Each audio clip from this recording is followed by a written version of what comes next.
আসসালামু আলাইকুম। Defence English academy BD এর পক্ষ থেকে আবারও আমি উবাইদুল ইসলাম আপনাদেরকে স্বাগত জানাচ্ছি। আজকে একটি বাক্য নিয়ে এসেছি, হি ডাস দ্য ম্যাথ। এটা নেগেটিভ করব কিভাবে আমরা এটা একটু শিখব।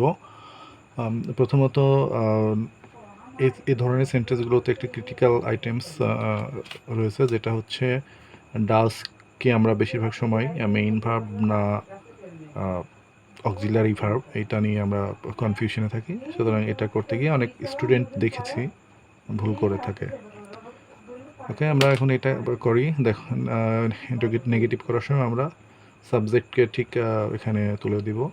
দেন ডাজ, এটা হচ্ছে অ্যাকচুয়ালি হি বা সাবজেক্ট থার্ড পারসন সিঙ্গুলার, এই জন্য আমরা এস বাই এস বসিয়েছি। এটা মেইন ভার্ব হচ্ছে ডু। সুতরাং আমরা এখানে নেগেটিভ করার সময় এই এস বাই এসের জন্য আমরা ডাজ বসাবো। যেহেতু আমরা নেগেটিভ করতেছি, ডাজের সাথে আমরা নট বসাবো। দেন এবার একটা মেইন ভার্ব বসাবো। মেইন ভার্বটা কি এখানে?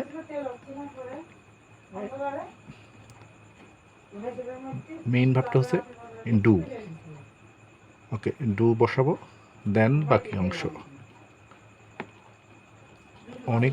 অনেক স্টুডেন্ট আছে যে আমরা এখানে ডাজ নট কীভাবে এনেছি এটা বুঝতে পারে না, বা অন্য কোনো সেন্স হয়তো কাজ করে সেটা বুঝতে পারে না। আমরা সেখানে মেইন যে থিমটা হচ্ছে সেখানে আমরা কিভাবে এই এস বাই এসের জন্য এখানে ডাজ বসিয়েছি। দেন এইটার মেইন ফর্ম হচ্ছে ডু, সেই ডুটা এখানে বসিয়েছি।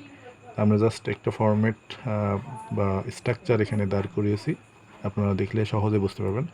এরকম আরও বাক্য আছে, যদি দেখেন হি ডিড দ্য ম্যাথ, এইটা যদি নেগেটিভ করি তাহলে দেখেন কি হবে। ওকে, দেখেন এখানে সাবজেক্ট আমরা বসিয়ে দিব। হি, এটা হচ্ছে পাস্ট ইনডিফিনিট টেন্সের ডিড। এখানে ডিডের জন্য আমরা বা ভি2, এটা হচ্ছে ভি2-র জন্য আমরা ডিড নিয়ে আসবো। তারপরে এখানে যেহেতু নেগেটিভ করব, ডিড নট বসাবো। ডিডের মেইন ফর্ম হচ্ছে ডু। এই সেন্সটুকু আমাদের অনেক সময় ভুল হয়। আমরা খেয়াল করবো যেন এই ভি2-র জন্য ডিড এনেছি, এই ডিডের জন্য ডিড নয়। এটা আমাদের সবসময় মনে রাখতে হবে।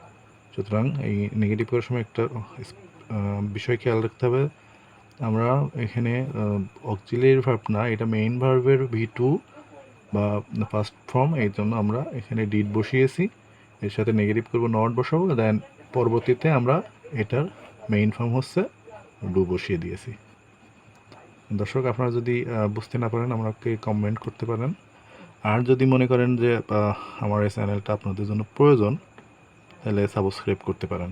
আমার কাছে কোনো জোরাজুরি নেই, আমার এটা কোনো তেমন কোনো ইন্টারেস্টও নেই।